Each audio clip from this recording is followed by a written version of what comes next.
Olá, pessoal, muito boa noite, tudo bem com vocês? Espero que todos estejam bem. Nós estamos aqui iniciando a nossa 15ª jornada, que é um programa que nós já estamos elaborando já há algum tempo, né? Que se chama Conversando sobre Cannabis para Uso Medicinal. Hoje, essa é a nossa 15ª rodada. E hoje nós vamos falar sobre cannabis para uso medicinal na odontologia. Então, temos aqui hoje o Dr. Guilherme Arthur Martins. Eu vou ler aqui o currículo dele.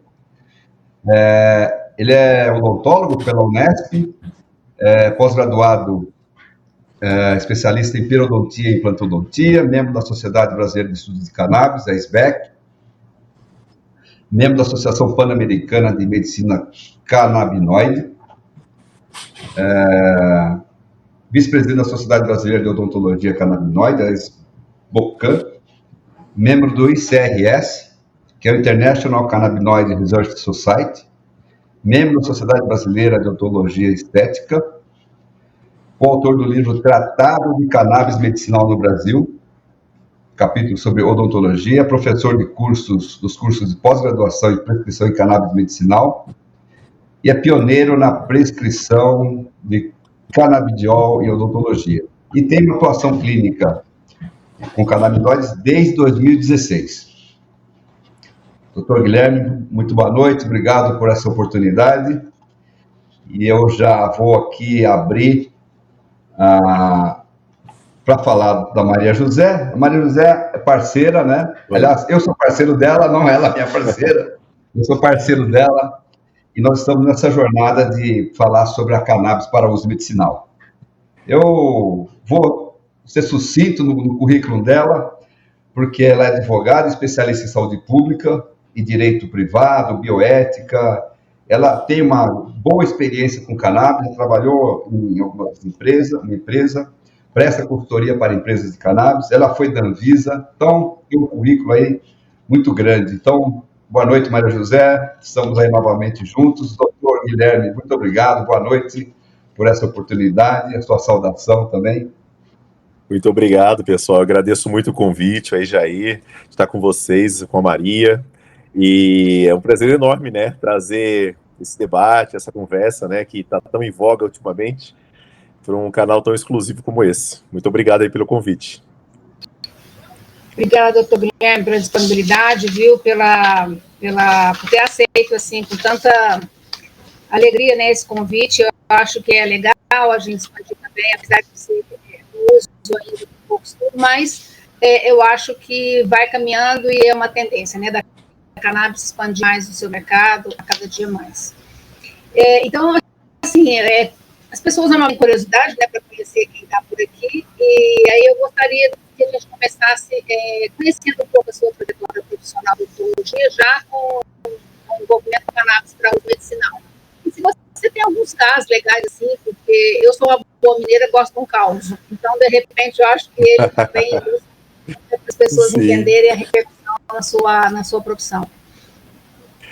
Na verdade, né, eu até falo que eu conheci a cannabis medicinal como um paciente de cannabis medicinal, né, então essa história é muito interessante, porque em 2016, eu vou para o Canadá a cada 6 meses, que eu tenho uma filha que mora lá, então eu conheço muito bem a cultura do pessoal canadense, e eles têm uma cultura muito a questão da medicina, muito integrativa, né, e eu sempre fui um paciente muito dependente de opioides, devido às dores lombares que eu sentia, e por sorte ou por azar, nessa viagem eu esqueci minha medicação quando eu cheguei lá.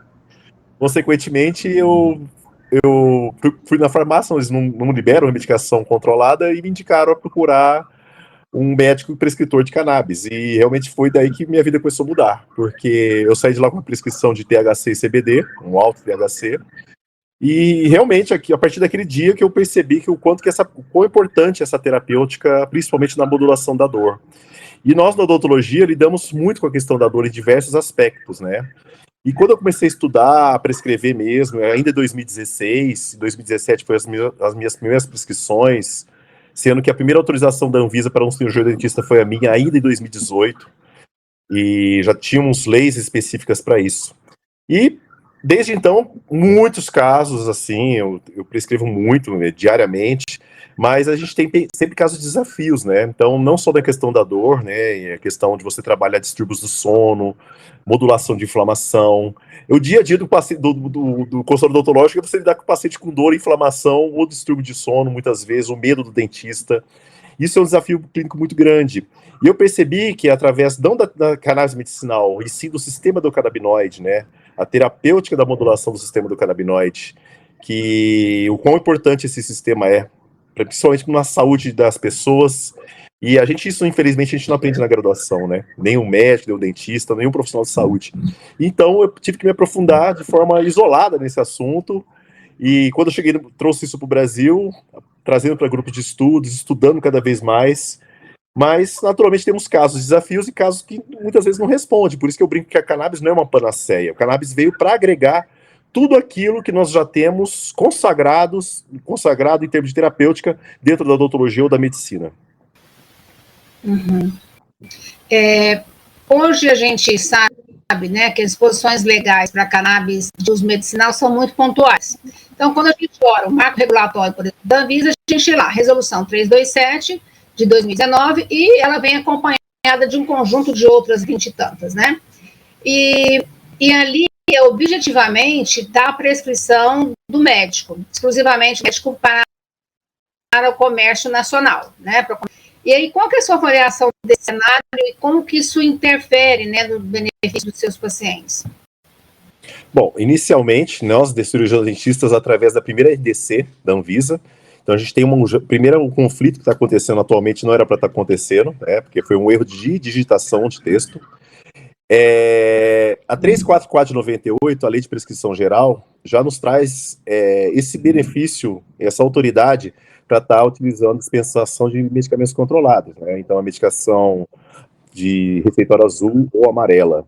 Porém, já voltando na questão da Anvisa, a RDC de 2015 já previa a importação de forma excepcional de derivados da cannabis. Desde então, utilizamos muito essa via e temos utilizado. Tanto é que ela é tão importante que agora teve a atual atualização dela, né, que foi esse ano, que é a 660 de 2022, que é a RDC que fortaleceu justamente a questão de os pacientes terem a opção de estar importando esses produtos. Agora, quando vamos falar da 327 de 2019, ela diz especificamente dos produtos que estão na prateleira da farmácia. Apesar de termos hoje praticamente quase 20 autorizações, são duas ou três marcas que estão nessa farmácia. Por um erro dessa RDC, no qual, juntamente com o Conselho Regional de Odontologia de Brasília, em conjunto com outros CROs, nós estamos pedindo uma revisão, porque realmente foi um erro muito grotesco. Eu não sei a forma que foi feito isso. A própria Anvisa nos chamou, nos convidou. Eu, pessoalmente, vou estar lá também, fazendo parte desse time que está buscando essa revisão. Apesar de ter esses produtos na farmácia, eu acho que muitas vezes quem acaba perdendo muito é o paciente, porque às vezes a gente precisa de um produto mais de forma imediata, a gente tem que esperar o produto vir de forma importada, tudo. Até porque os produtos importados hoje acabam nos suprindo muito bem. Porém, esse delay, né, esse espaço de tempo que acaba muitas vezes prejudicando o paciente até o produto chegar na porta da sua casa. Porque pela RDC 660, as empresas não podem estocar essas medicações no Brasil. Então, todas dependem basicamente de importação. Eu vejo muitas vantagens na RDC 660. A primeira delas é que nós podemos utilizar quase todos os produtos de cannabis no mundo todo, sem pagar nenhum. Doutor Guilherme, nós estamos com um probleminha no seu som. Tá melhorou? Tá cortando o som? Agora tá bom. Agora tá bom. Estava picotando e estava baixo. Você falou que tem várias ofertas, né, dos produtos que são dados, né, para a população brasileira, mas que tem um tempo aí para chegar no Brasil e às vezes isso atrasa o tratamento do seu paciente, do indivíduo, né? Exatamente. Porém, tem um lado, a vantagem de tudo isso é justamente nós, prescritores, cirurgiões dentistas, poder prescrever praticamente produtos do mundo todo. Então, a gente pode escolher produtos de diversos países, até porque, por uma exigência da Anvisa, todos esses tipos de produtos têm que entrar com COA, né, que é o Certificado de Boas Análises. E muitas vezes lá fora não existe isso. Então, eu acho que a questão da Anvisa ela é muito criteriosa nesse ponto. Bato palmas e gosto, tem que ser mesmo, porque apesar de ser um fitoterápico, a gente tem que ter a segurança clínica, a gente tem que saber exatamente aquilo que o nosso paciente está ingerindo. E a 327 realmente vai vir para uma para complementar a outra. Eu acho que no final das contas elas vão se confluir, né? Eu acredito que isso é questão de tempo mesmo, né? Já vamos estar participando dessa revisão de forma bem assídua mesmo. Nosso conselho já foi convidado para a gente pedir essa revisão, porque quem só tem a perder é o próprio paciente, né? Quem tem a ganhar, muitas vezes, não vê o outro lado ali do viés. Mas a própria Anvisa já deixou claro que quem determina isso são os conselhos regionais e federais. E, felizmente, o nosso conselho apoia a ciência, apoia a pesquisa e apoia justamente as técnicas aí que estão surgindo com viés científico. Infelizmente não é o que aconteceu justamente com a questão do CFM, essa batalha toda, e nós sabemos que a cannabis muitas vezes depende de estudos a longo prazo. E estudos na cannabis isso não funciona, até porque estamos falando de uma planta. Os estudos científicos que temos hoje, ela é baseada em substâncias sintéticas que eram patrocinadas pelas indústrias também, e hoje, assim, agora que a gente está tendo um crescente fomento pela pesquisa, porque pesquisar hoje no Brasil é muito caro ainda, né? Ainda porque a 329 ainda nem saiu, 399 não saiu da gaveta, que nos pode realmente fazer pesquisas com a planta in natura, né? Então esses são os entraves que realmente acaba atrapalhando até no produto final que acaba chegando na farmácia, né? Fazendo um complemento em relação à nossa 327. Os entraves da pesquisa clínica são multifatoriais, né? A gente sabe e passa por diversas necessidades que vai no acordo tratando. Mas, de qualquer maneira, somos bons produtores de conteúdo científico, né, de artigos científicos, e eu sempre defendo a bandeira que a gente deveria livrar essas duas potências que o Brasil tem em relação às pesquisas clínicas, né, chegar também a ser tão bom produtores de estudos clínicos para produção de medicamentos, que é o que essa população precisa, e a gente precisa de ter independência nisso também. Então exatamente. Hoje o odontólogo prescreve 660 e o médico prescreve qualquer uma delas, mas exclusivamente na 327 para o mercado brasileiro são os médicos. E para o mercado de importado, parece que o mercado deu uma divisão, assim, né? Ficou aí o odontólogo também podendo prescrever naquela habilitação que já é legal, que todo mundo conhece, né? Quem são os habilitados a prescrever, né? Os médicos. Tendo o CRO em dia, né? Tendo o CRO em dia, estando filiado ao conselho regional, isso nada impede, né? Legalmente, naturalmente é uma ciência que até então está demandando muito estudo, falta muita prática clínica, até porque, infelizmente, o sistema endocannabinoide não é ensinado em nenhum tipo de graduação no Brasil, agora que a gente está começando a ter. Então, depende muito do médico, do dentista, fazer os estudos, né? Correr atrás, realmente, daquele conhecimento, né? Do sistema endocannabinoide. O senhor mencionou ali agora há pouco, falou sobre o conselho, né? O conselho tem alguma regulamentação para os dentistas relacionados à cannabis? Na verdade, assim, a gente tem a lei de prescrição geral, que a gente sempre procura falar, já é muito importante isso, né? Como dos próprios médicos, né? Sempre atuar na sua área, né? Naturalmente, o sistema endocannabinoide está no corpo todo, a gente vai se ater a patologias voltadas para a área odontológica. E tem patologias, por exemplo, que não é o médico que vai tratar, somos nós dentistas, da mesma forma que tem as patologias médicas, serão os médicos que iriam tratar. Então, diante disso, como a gente tem indicação para patologias ou situações clínicas odontológicas, naturalmente a gente vai ter a própria aplicação clínica. O que o conselho justamente reforça é justamente isso, a gente está sempre atuando na nossa área. A gente teve sempre houve na mídia, né, a questão principalmente com a questão da harmonização orofacial, né, então o próprio Conselho Federal de Medicina entrou contra o Conselho de Odontologia e restringindo a atuação dos profissionais dentistas na área de orofacial, e a minha batalha desde o começo é justamente isso, estar sempre junto com os médicos, trocando figurinhas de patologia, de conversa, de que forma que nós podemos dosificar, titular a planta, de que forma que nós podemos desenvolver novos produtos, porque eu acho que a aproximação dessas duas profissões é extremamente importante nesse momento, que a gente vê principalmente a questão da proibição, né, como aconteceu aí, vetos até do próprio conselho deles, e o nosso apoio dos dentistas é incondicional aos profissionais médicos. Então nós estamos caminhando juntos nessa luta, e o nosso conselho nos apoia. naturalmente a gente sempre com regras, sempre com embasamento em tudo aquilo que a gente está fazendo, né? E o que eu falo, a importância de curso de formação, né? Porque a gente, apesar de não ter na graduação, o cirurgião dentista ou médico pode estar prescrevendo, mas ele tem que saber que aquilo é diferente de uma alopatia que ele aprende na faculdade. Ele tem que saber que tudo depende da dosificação, da indicação clínica. E tem situações clínicas que você não vai ter resultado, né? Então, por isso que a gente tem que ter sempre um bom diagnóstico e um bom acompanhamento clínico. E mesmo qualquer área da odontologia, se o colega profissional dentista fizer alguma coisa que incorra ou imperícia ou falta de conhecimento naquilo, naturalmente ele vai responder junto ao seu conselho, né, por infração ética dentro da profissão. Então eu me sinto muito seguro em dizer que colegas prescritores, cirurgiões dentistas e devidamente aplicando corretamente a terapêutica, têm a segurança do conselho do nosso lado. Ah, legal. Então, pelo que eu entendi, não existe uma fiscalização do CFO. A fiscalização tem da profissão como um todo, mas não especificamente para uma área dentro da odontologia. Né? Então, a gente pegar a área da odontologia, a gente tem mais de quase 12 especialidades, né? Fora as subespecialidades. E cada uma com inerente a uma... A gente até brinca, o pessoal às vezes confunde dentista que acha que só trata dente, mas não, né? Não é só cárie. Eu mesmo, a última restauração que eu fiz deve ter uns 25 anos atrás.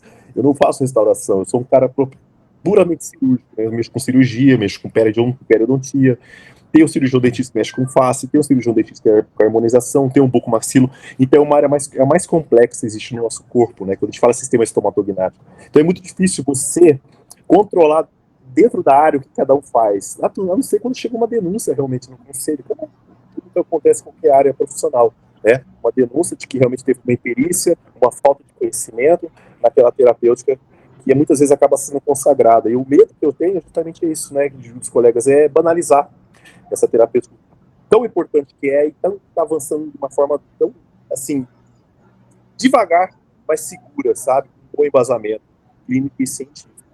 Principalmente clínico, porque a gente tem carência de estudos, né? Então a gente sabe que a ciência hoje é baseada na experiência clínica, na quantidade de papers divulgados, né?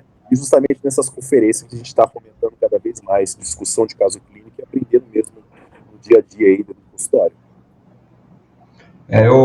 Você tem razão nisso, e eu sei que tem muitos dentistas não tratando do sono já, né? Pela questão da respiração e tal, da mandíbula. Tem uma especialidade, né, chamada odontologia do sono. Então, exato, já tem especialistas dentro dessa área, até porque ronco e apneia muitas vezes está correlacionado a deformações da face. O paciente que tem um prognatismo, muitas vezes, tem uma faringe muito estreita. Então, obrigatoriamente, quem vai tratar de dor tem que tratar, muitas vezes, distúrbios do sono dentro da odontologia. Não que seja uma área exclusivamente entrar na área médica, mas a parte básica do sono, naturalmente, o cirurgião dentista tem que estar atuando também, para justamente trazer o melhor resultado desse paciente. Muito bom. Vou passar a bola, devolver para Maria José agora. Maria José, você dá continuidade? Eu acho que a gente já até comentou, né? A questão da formação acadêmica nas áreas da saúde, esses e outros temas que também são de políticas públicas, como o uso racional de medicamento e tantas outras discussões que a gente faz ao longo da profissional, não estão, né, nas grades curriculares, não estão nas formações acadêmicas tradicionais. Então, esses são conhecimentos que, no fim do dia, vai ter que buscar numa especialização, vai ter que buscar num outro momento da sua, conforme a sua atividade profissional definida, então, né, onde ele vai atuar e ele vai se aperfeiçoando. No caso da planta de cannabis, eu imagino que vocês também estão ministrando curso na mesma pegada, eu diria, ou no mesmo ritmo dos outros profissionais, dando conhecimento ali para, como você falou, da importância dos treinamentos. Eu dei uma olhadinha numa material do site da Caimind, falando que o conselho de vocês exige treinamento, né, nas áreas específicas de atuação. Isso também ocorre para a planta, isso também acontece com planta? Na verdade, assim, né?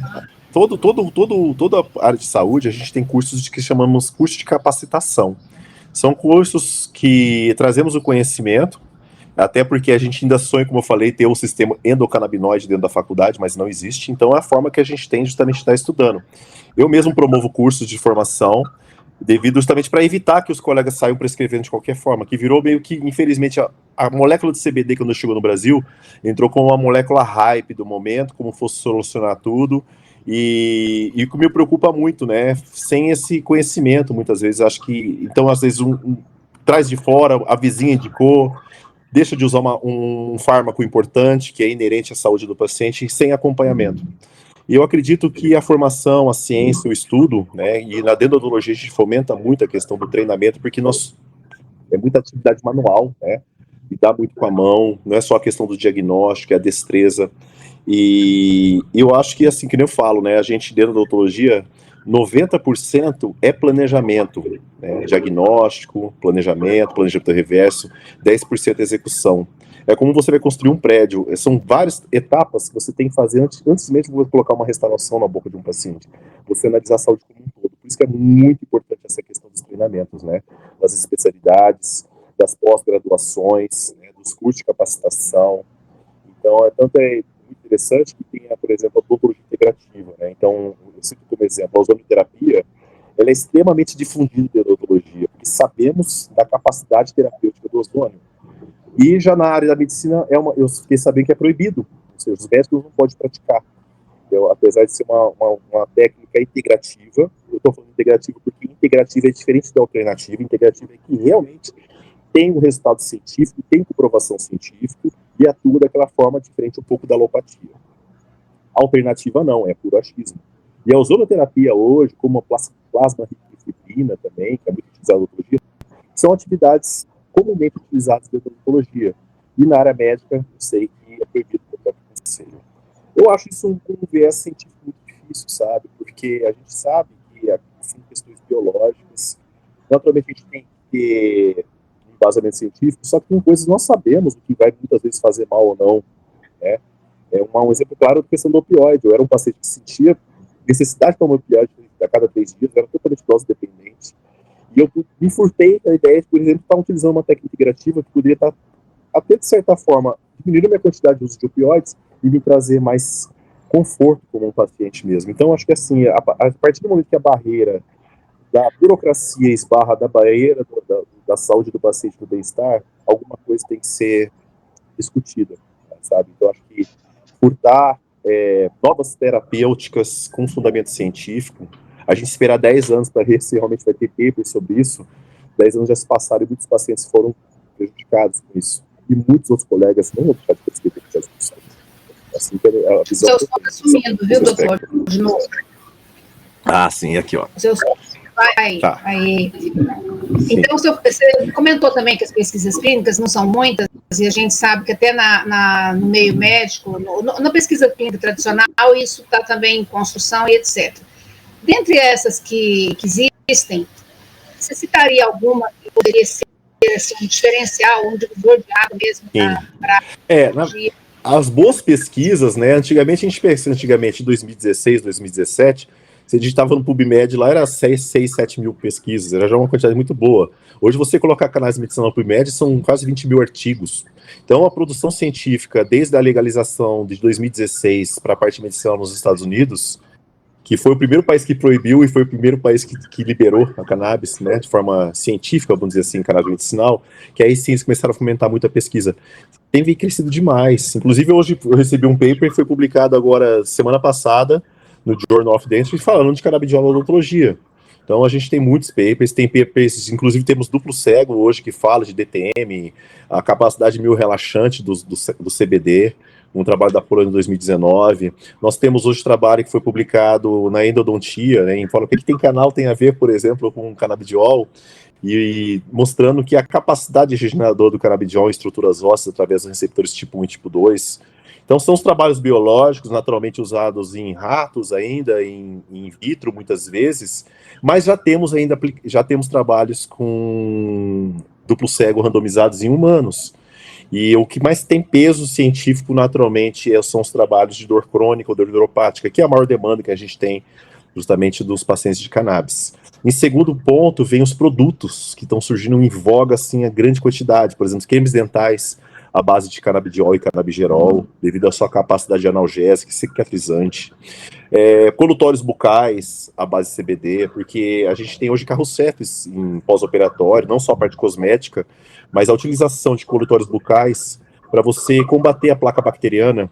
A gente dependia muito de substâncias químicas, até nocivas ao corpo ao longo do uso de anos, né? Então, trazendo uma quebra da microbiota bucal. Então, nós temos hoje produtos muito bons à base de canabidioides também, canabidiol, canabigerol, outros mais, que estão entrando em voga, especificamente para a parte odontológica. Então, e diante disso, já tem os trabalhos que já estão comparando justamente os produtos antigos com os produtos novos, não só a parte da ciência voltado para a saúde, mas como a parte de novos produtos também, inclusive para a harmonização orofacial. Então, a ciência está evoluindo bem, sabe? A gente tem trabalhos, vamos dizer assim, fortes, que nos dão sustentabilidade para poder falar o que eu estou falando aqui para vocês hoje.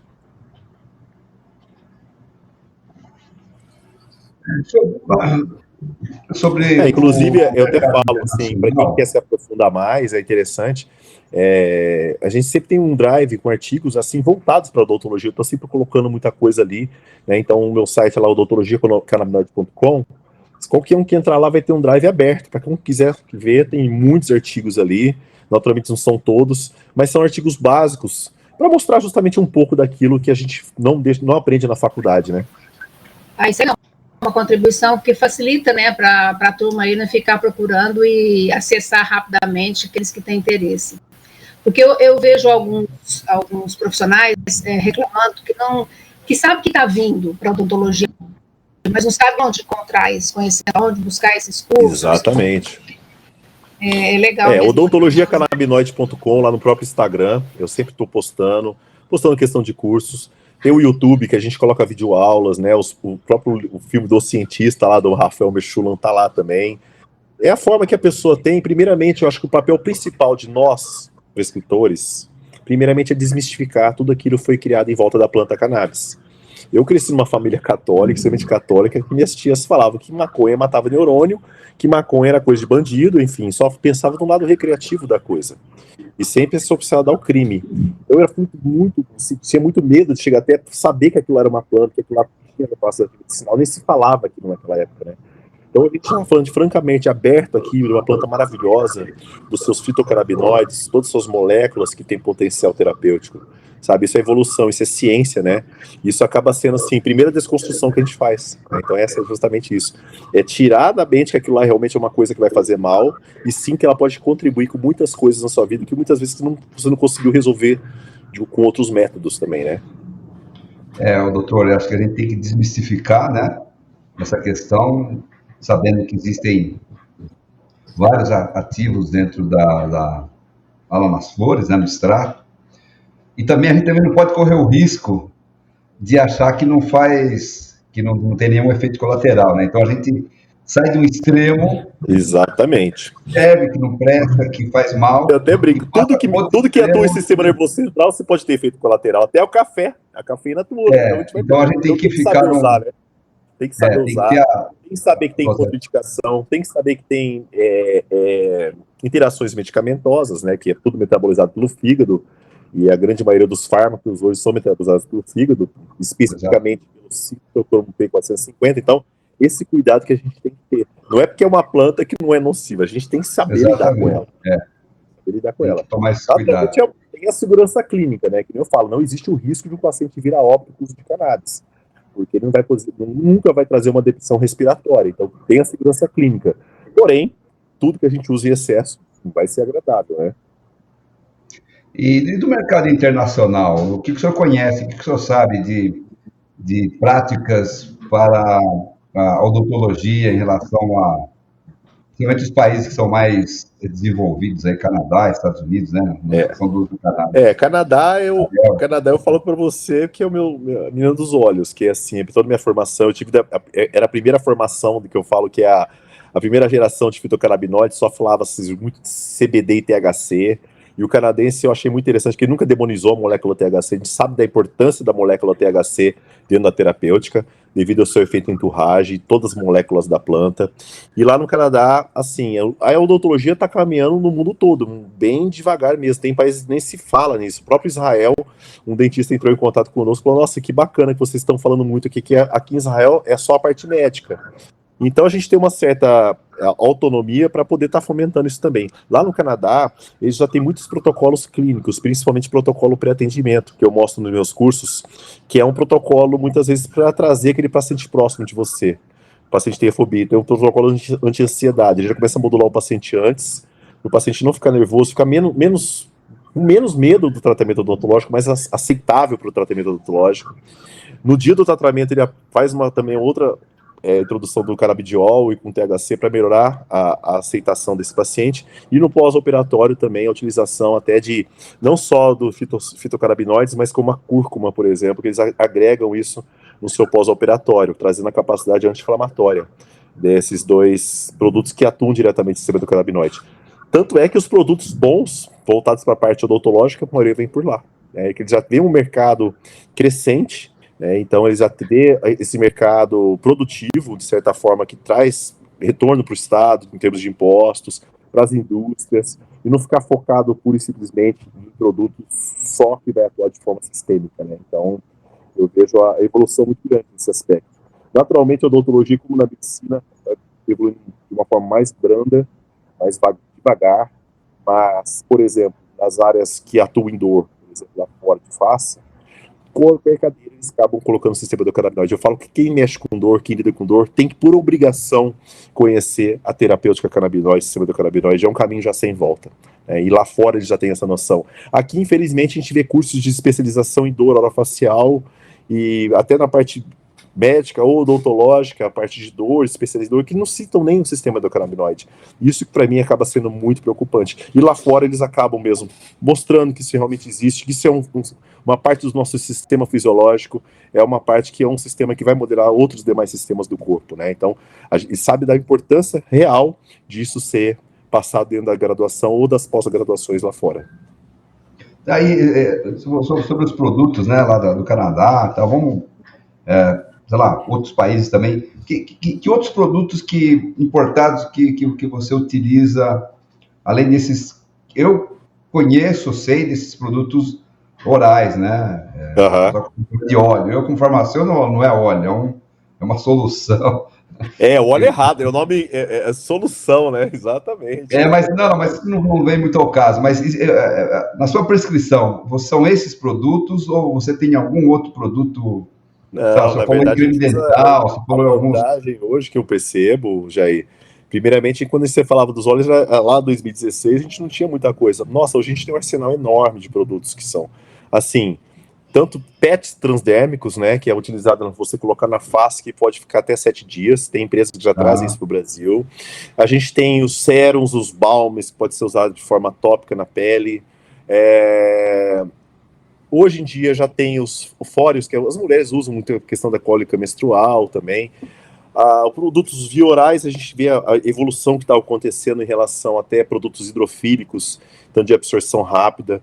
Então a gente observa produtos, às vezes, na base que é MCT, que é o óleo, que demora 30% a 40% que a gente tem de biodisponibilidade e absorção, e em soluções hidrofílicas até 80%. Então, a partir do momento que a gente já começa a mudar um pouco, sair um pouco da caixa em relação a não só falar principalmente do óleo ou solução, a gente começa a ter outros produtos também.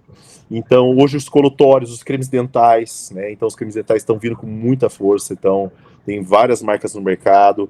E os colutórios eu acho que é o grande avanço que a gente vai ter, principalmente para tratamento de mucosite, câncer oral, a forma que você vai ter de trabalhar dentro do microbiota bucal, porque a cavidade oral é uma cavidade muito rica, que a gente mexe com nervos, sistema circulatório, com glândulas, gengiva, tecido de mucosa, estrutura óssea. Então, tudo que a gente pode... E a boca, ela é rica em receptores tipo 1 e tipo 2. E é esse ponto que nós temos que explorar com esses novos produtos que chegam no mercado também. Interessante. Então, nessa revisão da Resolução 327... vocês vão atuar bastante... a questão da 327, eles não deixaram no campo para falar. de cosméticos, tá? É uma linha que eu acredito que é a próxima etapa, tá? Que até porque a gente já pode importar os cosméticos, né? Por que não pode ir na farmácia, né? Então, o princípio básico é esse.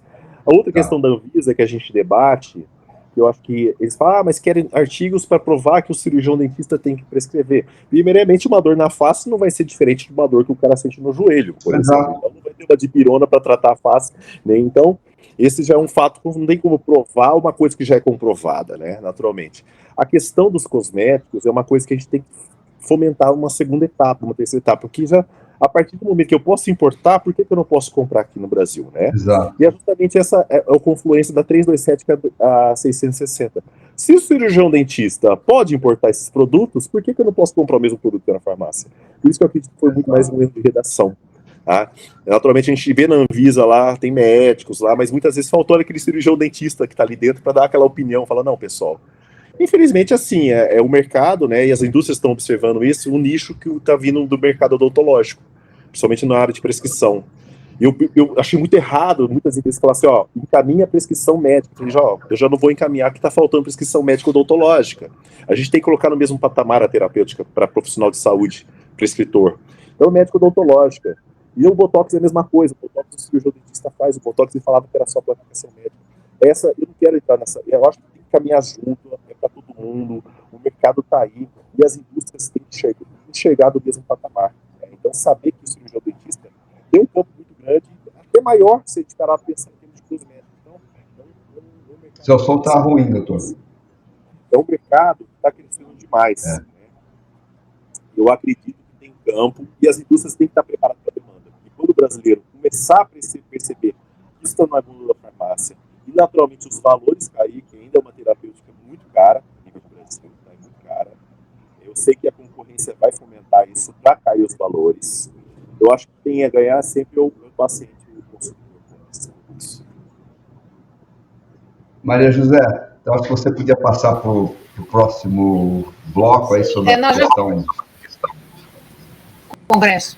Nós já falamos um pouquinho do PL 399, a gente sabe, acompanha de perto, sabe quanto que esse enfrentamento, né, essa organização, acho que o legislativo foi bastante interessante, da comissão especial, mas o quanto que foi bem ouvida, acho que ela foi muito bem representada, mas aí a gente teve alguns outros enfrentamentos que não foram concluídos, né?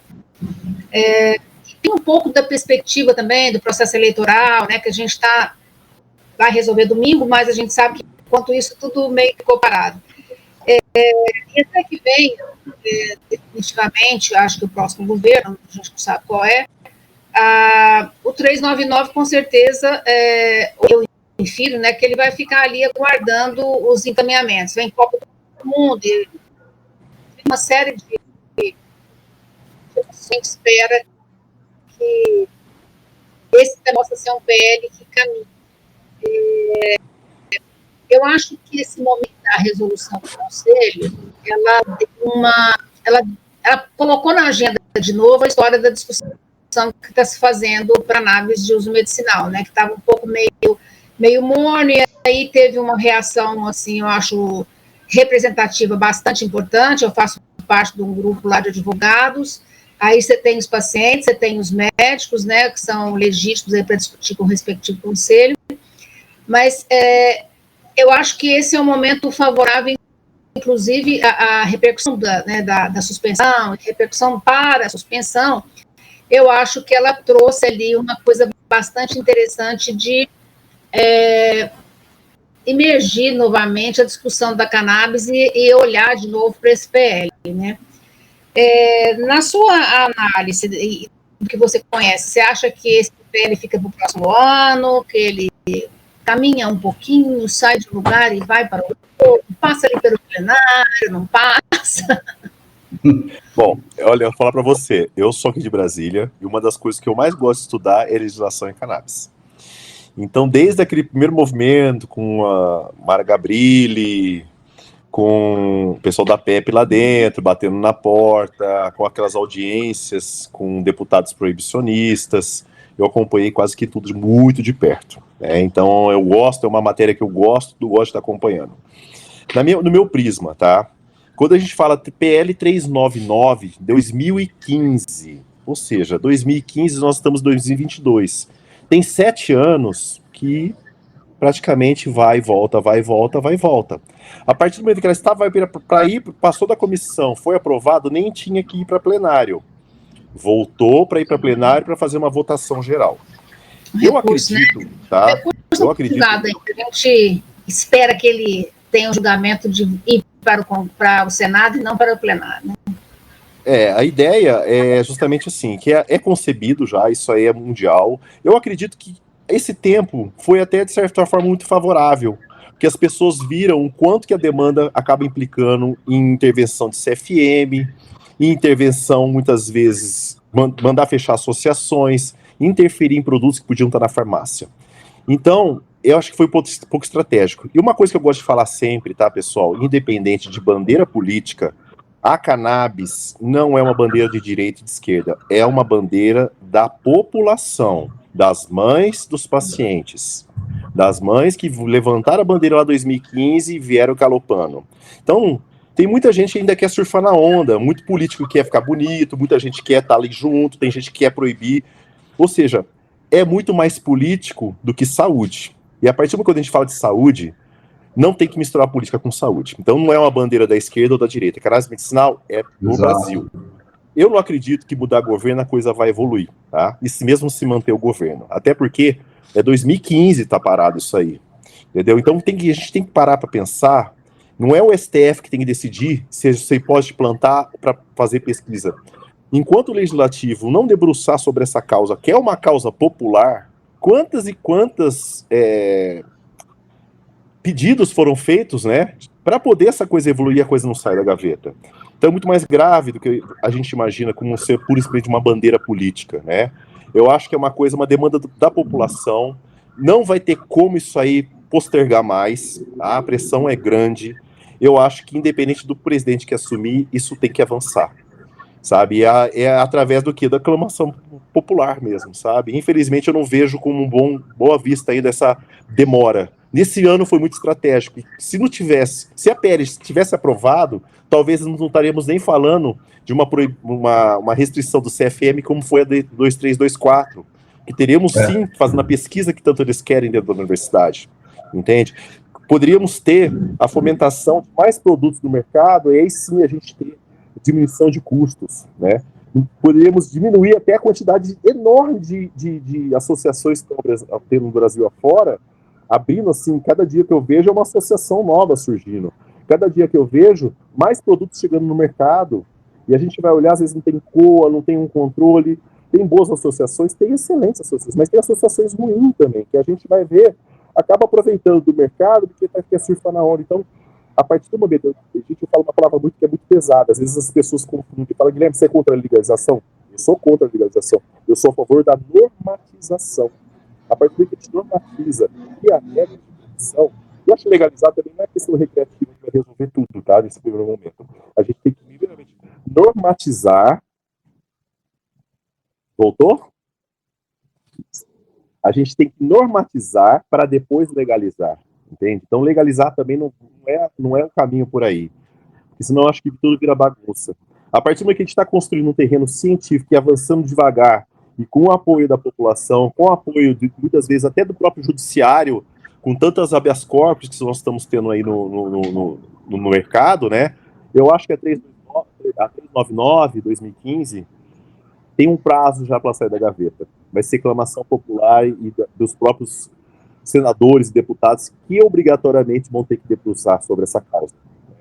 A gente já tinha uma vice-presidente aí, por exemplo, a Mara, ela levanta a bandeira claramente, né? Diversos parlamentares estão saindo dentro do armário, os conselhos hoje estão saindo dentro do armário e fala, não tem mais como se omitir. Quando eu falava em 2016, o povo falou, esse cara é louco, vai falar de cannabis e você vai ser preso, né? Hoje eu falo com total segurança, sabe? Não é questão da desobediência civil, nós temos um ponto de ciência já, sabe? A desobediência civil, como você como advogado, já passou há muito tempo. Nós estamos falando de ter saúde ou não, sabe? Esse é o meu ponto de vista. O que me preocupa do 399 é que esse ano foi apresentado um PL que é para a revogação da 344, que refere à lista lista, né, onde essa cannabis está, as listas, né, onde ela está disposta. Ela é constantemente atualizada, 344, né? Ela vive atualizando, anexos, né? Sim, os anexos, sim.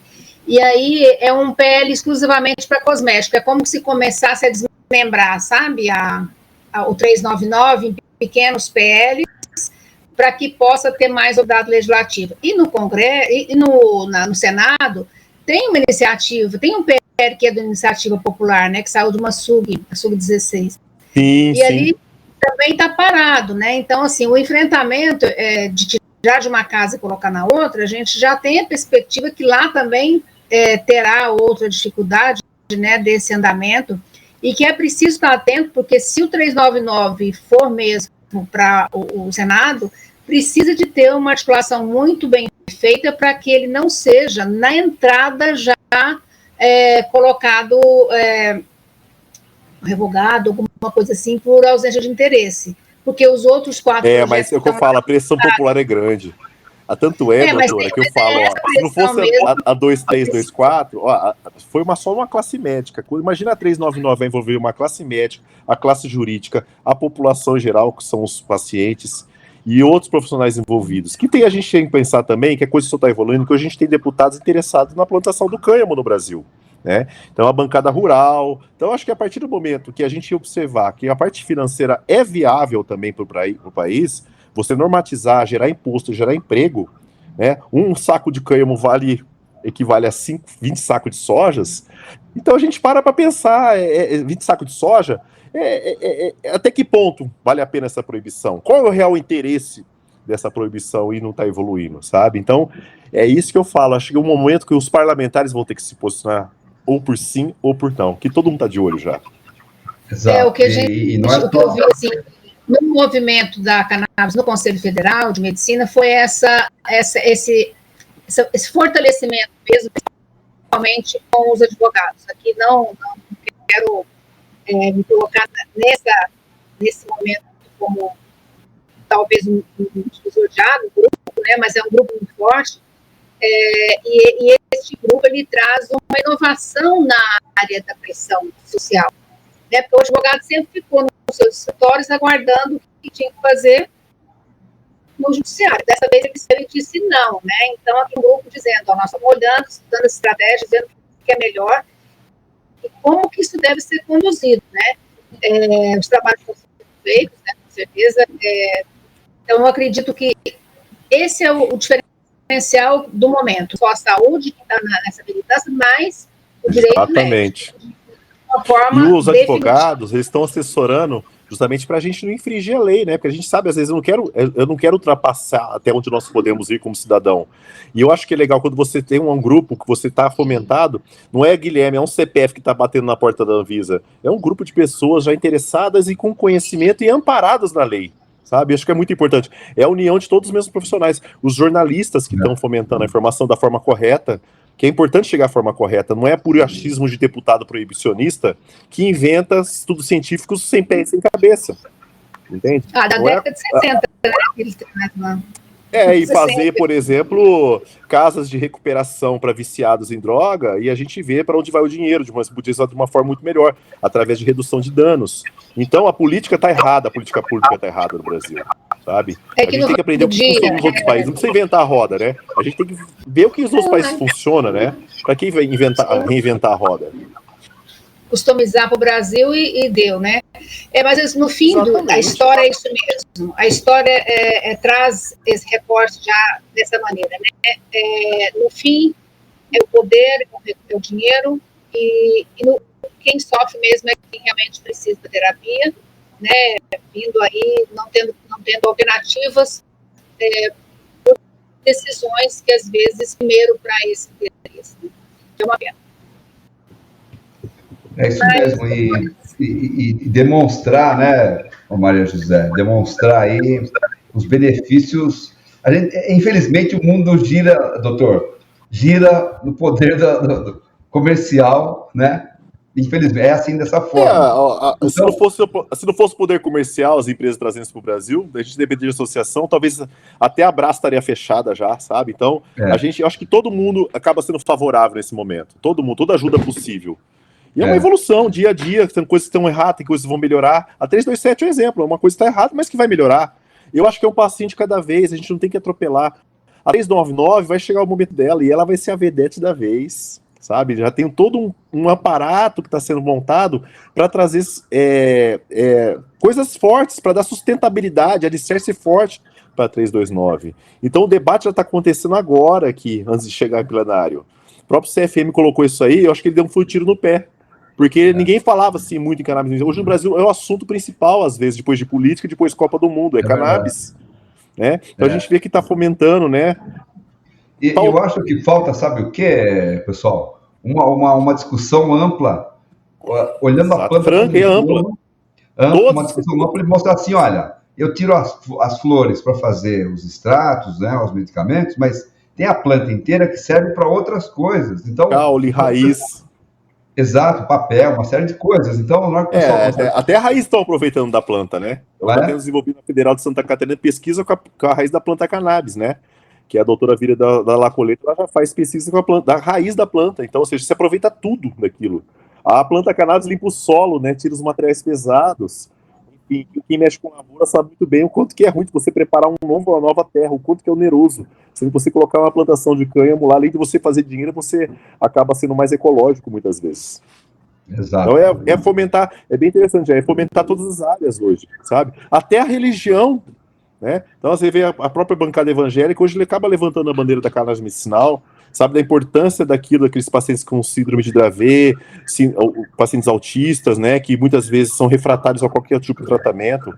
Então, acho que a questão hoje não é mais, é a questão justamente de trazer informação correta, é desconstruir as fake news dentro da cannabis medicinal. O pessoal fala tanto fake news, eu vejo o judiciário batendo forte em fake news, mas por que não bate fake news em saúde, por exemplo?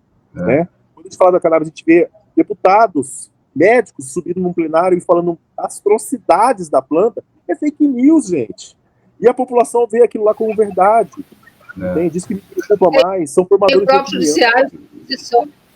E o próprio judiciário, no caso do conselho, né, 3 decisões suspendendo as concessões. E aí quem paciente, de novo, né? Paciente gravíssimos com problema de suspensão necessária. O produto.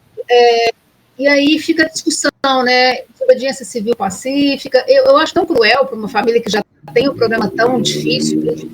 Exatamente, né? Enfrentar o judiciário. Esse tipo de coisa e enfrentar esse tipo de coisa quando ele já tem um processo de equilíbrio, né, da patologia, é muito.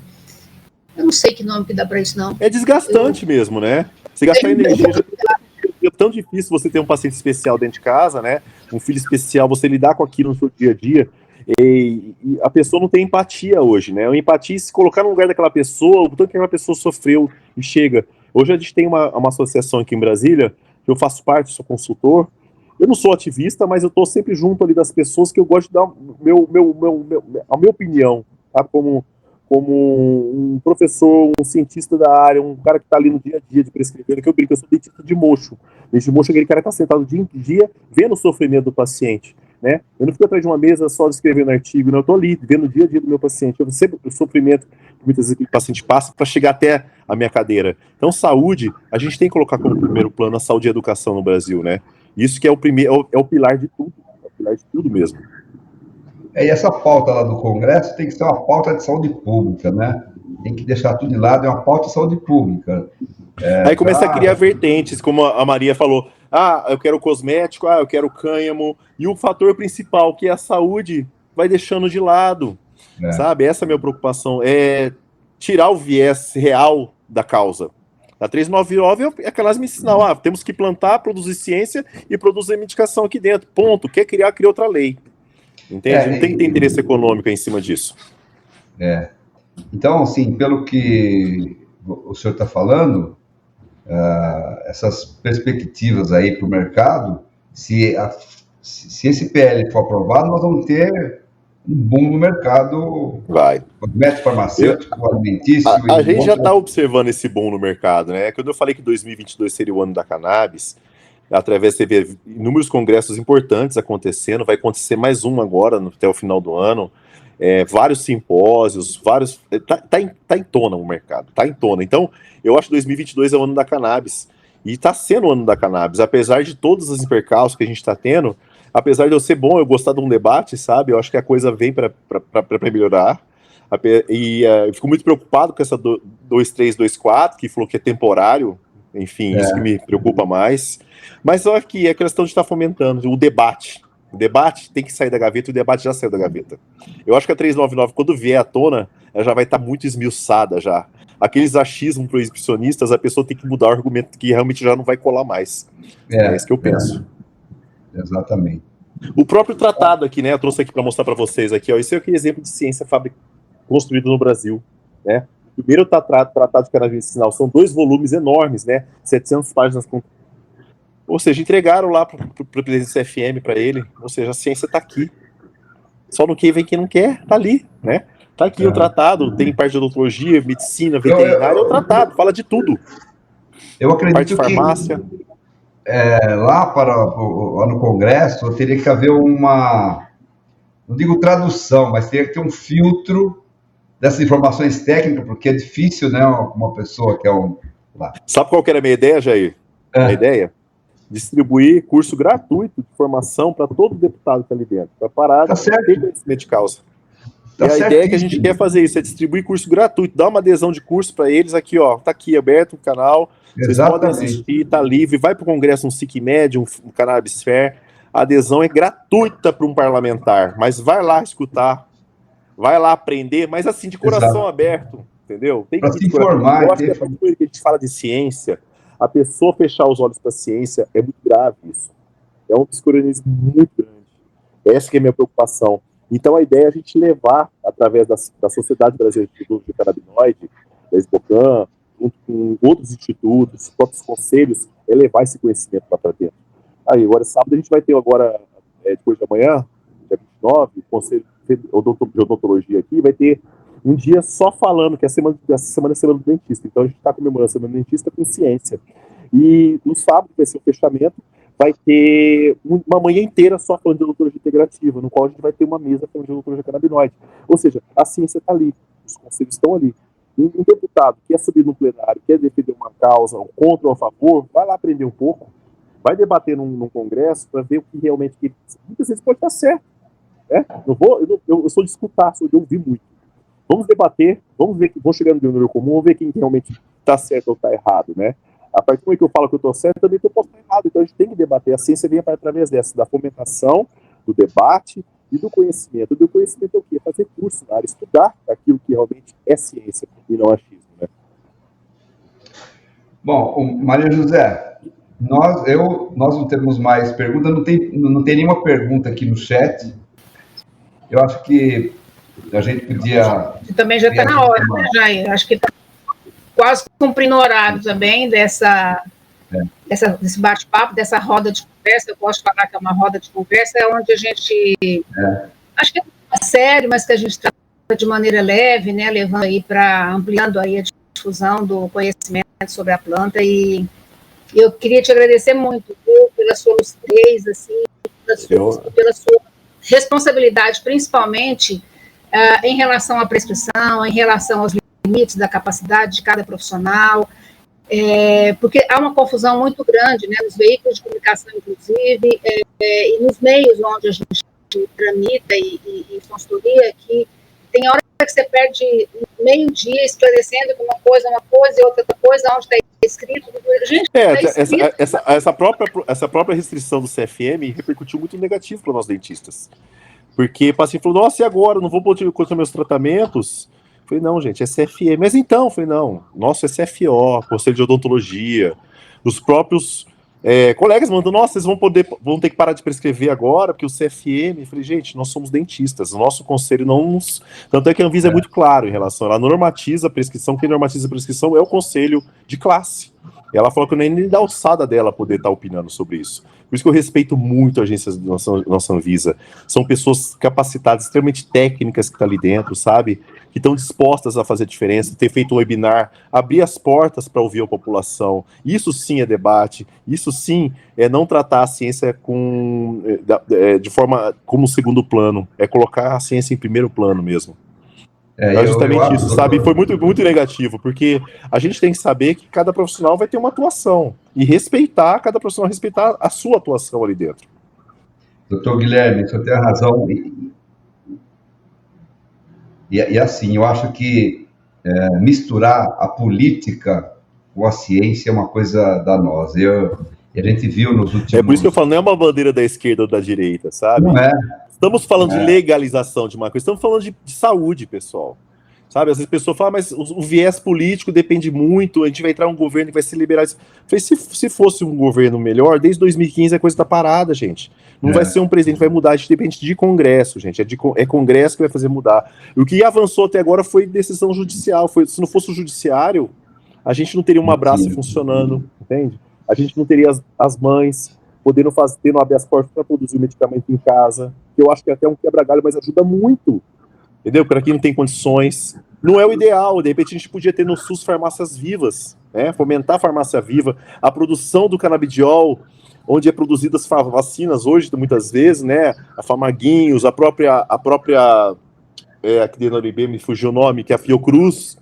A Fiocruz fomenta a pesquisa de cannabis medicinal dentro da UNB. Ou seja, a gente pode produzir o nosso canabidiol dentro do SUS e farmácia viva. É esse ponto que eu falo. Não é uma bandeira de direita de esquerda, é uma bandeira da saúde. É misturar política para avançar nesse ponto. As universidades estão aí se empenhando, né, para melhoramento genético, para tanta coisa, porque nós temos clima, temos todas as exposições naturais, né, que a natureza entregou. Mas eu acho que a gente vai ser o maior produtor de cânhamo do mundo, se a gente parar para pensar. As produções climáticas são maiores. Exatamente. Exatamente. Eu acho que tudo isso é processo, né? Quando a gente olha para a história da saúde pública, a gente vai encontrar lá no passado coisas que se assemelham ao que a gente está fazendo aqui agora, né? Claro que a gente agora faz... torna-se cíclico, né? Os embates são cíclicos, né? Se a gente parar para pensar, tudo conflui para voltar ao que era... sofisticação hoje, porque a gente tem internet, a gente tem tecnologia, né? A informação chega mais rápido, os debates são mais rápidos e até a confluência de ideias também, né? Sim, mas quando você olha a história da saúde pública, é isso aí mesmo. Mas parabéns, doutor Guilherme, pelo seu trabalho, aí, pela sua luta, viu? Obrigado, obrigado. A ideia é caminhar devagarzinho e levar da forma correta. A ideia é justamente trazer a odontologia canabinoide no patamar ideal que nível de Brasil. Nós somos formadores de opinião. A odontologia, para quem não sabe, do Brasil é a melhor do mundo. Tá? Então a gente recebe pacientes do mundo inteiro para fazer tratamento. Dentistas vão daqui para dar curso lá fora. A nossa odontologia é a melhor do mundo. Então a gente pode bater no peito mesmo e falar, né, que a gente fala contra... Como? É o país que tem mais odontólogos. Tem, e é uma disparidade muito grande. É um país que a gente tem uma maior quantidade de dentados, né? Então a gente vê que são bons profissionais, excelentes faculdades de formação. O cirurgião dentista tem que estar sempre se atualizando, porque a coisa tem sempre nova acontecendo no mercado. Então é uma profissão que a gente não tem por opção ficar acomodado. A gente tem que estar sempre estudando, sempre avançando juntamente com a ciência. Isso que o conselho nos deixa muito confortável. Ele fomenta isso, ele deixa um pouco a política de lado, o interesse comercial de indústria farmacêutica, e realmente ele está ali para defender o cirurgião dentista, sabe? Legal. Ele tem um conselho de ética que é fomentado para isso, para naturalmente o colega que vai sair da linha, e não por simplesmente falar que a cannabis é proibida e sair crucificando todo dentista que está prescrevendo, sabe? Então eu acho que é a partir desse momento que as coisas têm que ser mudadas, em termos de conselho também, a forma que tem que ser feitos os conselhos. Sabe, eleição direta, como é no Conselho Regional de Odontologia, que eles montam as chapas, quem escolhe somos nós, cirurgiões dentistas, que vamos escolher quem vai nos representar. Quem está lá dentro também, quem está ali, são comissões formadas só por cirurgiões dentistas. E é isso que eu falo, eu acho que as coisas têm que ser mudadas no Conselho, e o Conselho Regional de Odontologia acaba sendo um exemplo para esse ponto, sabe? Tirar um pouco política e um pouco de interesse comercial daquilo, sabe? Eu sou muito franco no que eu penso nesse ponto, sabe? Com convicção, até porque eu falo assim, eu não tenho rabo preso com ninguém, eu posso estar falando mesmo, bater no peito aqui do que eu estou falando. Bacana, então. Então, obrigado, doutor, por essa oportunidade. Eu que agradeço a oportunidade, viu, Jair Maria, muito obrigado. E eu agradeço muito vocês trazerem esse assunto aí maravilhoso em torno, e trazendo essa audiência aí para todos esses ouvintes. Eu agradeço a presença de todos vocês também. Obrigado, viu? Uma boa noite. Obrigado, Jair. Fica de olho na nossa roda de conversa. Vem assunto bom de novo. Tchau. Tchau. Tchau, Jair.